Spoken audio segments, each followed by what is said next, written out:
guys, good morning. And for today's video is aakyat tayo dun sa 5th floor, dun sa may pinaka-rooftop namin. And mag-harvest tayo ng gulay. Kung ano yung pwede natin i-harvest dun. Since magluluto ako ngayon ng munggo, so kukuha tayo dun ng alugbate. Tara na.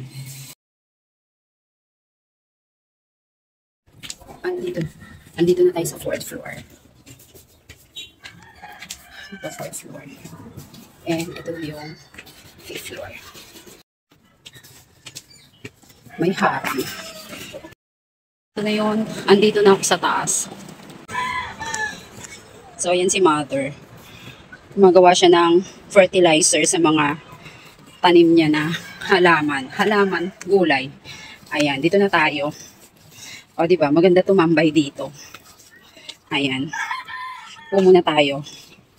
So, ayan, dain muna tayo. Tubok light. Light ka ba? Snowy ka, diba? Mag-harvest tayo dahil hindi mainit. Tingnan nyo naman, mahangin, makulimlim. Ang sarap tumambay dito. Ayan, nandito din sila. Ayan, tambay kami dito. So, pasensya na kayo dyan, maraming tambak dyan. Kasi dito namin tinatambak yung ibang mga gamit namin na hindi na namin kailangan. So, ngayon, mag-harvest tayo ng alugbati.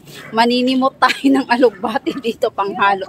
Panghalo sa munggo at saka kamote. O, diba? Diba? Ganun talaga pag may tanim. O, ayan sila. O, dito kami sa taas.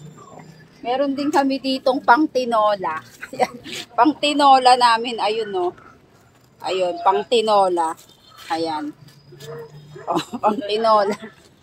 Diba? So, ayan, meron kaming saging na saba. Pares lang naman yun. Kain sa akin ng saging na saba. At ito yung aming baby boy. Ayan. Pang tinola. O, baka tukain ka, ha? Hello! Hi! So, ito guys, yung iba natin to, mga alugbati namin. Yung iba matanda na. Ito, beans. Bagong tanim. Beans. Ayan, alugbati. Alugbati. Ayan. Ito alugbati din, green yung dahon. Ayan, ito mga bago lang to, di ba? Ayan, alugbati. Tapos ito, ayan, may tanim din kami dito. Hindi ko alam kung ano talagang pangalan niya. Snowy! Ayan, alugbati. Meron din kami oregano. Ito, sitaw. Tanim ni nanay na sitaw. Ayan, gumagapang na siya. Ginawa niya na lang ng ganyan para gumapang. So, dito tayo, ayan, meron din dito kangkong. Ayan, meron din kami dito malunggay. Ayan, dahon ng malunggay. Kuha na lang kami dito pag ano. Ayan, meron din kami okra. Ayan, may late pa yung okra, guys. Ayan, mga tanim ni mother. Ito, mga kamote.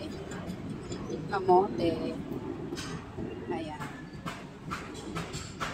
So, meron din dito sa kabilang side, saluyot. Ayan, mga saluyot. Ito, pasla to eh. Hindi ko alam kung tawag sa Tagalog. Pasla.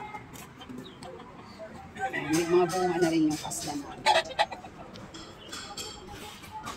Ayan, meron din kami dito. Ayan, pandan. So, yan. Meron na kami nakuha dito. Ito, kangkong. Ayan. So, ayan. Ayan, kuha tayo ng alugbati. Alugbati.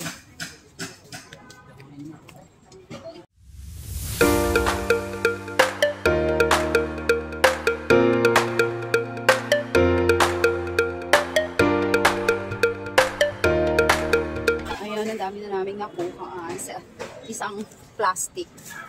So, ayan yung mga lupay na haluan ng mga balat ng gulay, ng prutas. Tapos, meron ding mga ginutay-gutay na karton. Ayan. Pandagdag sa sa lupa. Ayan, pag nabulok yan, fertilizer na din siya sa lupa. Yung pampataba sa mga tanim na gulay. So, ganyan lang. Hindi namin tinatapon yung mga balat ng gulay tsaka prutas. Ganyan yung ginagawa ni nanay. Ayan. So, ayan guys. Nakakuha na tayo ng gulay. So, bababa na. Ito yung aking mga gulay na ito. So, ayan yung mga na-harvest nating gulay. Thank you for watching and bye-bye!